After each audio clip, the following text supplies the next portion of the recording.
ইনকিলাব মঞ্চের মুখপাত্র শরীফ বিন ওসমান হাদিকে গুলি করে হত্যার ঘটনার মূল আসামি ফয়সাল করিম মাসুদকে গ্রেফতার করেছে ভারতের পুলিশ।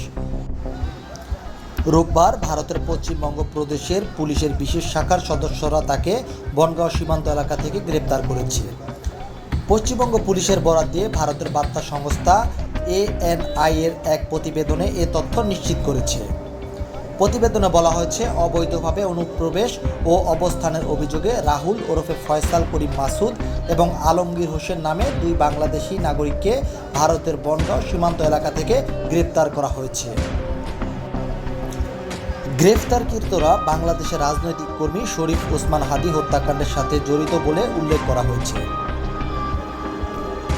পুলিশের কাছে বিশ্বস্ত তথ্য ছিল, তারা সুযোগ বুঝে পুনরায় বাংলাদেশের ফেরার অপেক্ষায় ছিলেন।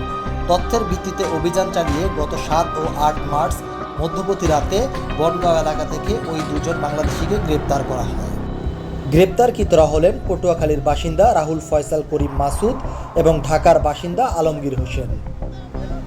এই ঘটনায় গ্রেপ্তারকৃতদের বিরুদ্ধে সুনির্দিষ্ট ধারায় মামলা দায়ের করা হয়েছে। রোববার গ্রেপ্তারকৃতদের সংশ্লিষ্ট আদালতে হাজির করা হলে আদালত তাদেরকে পুলিশ হেফাজতে পাঠানোর নির্দেশ দেন।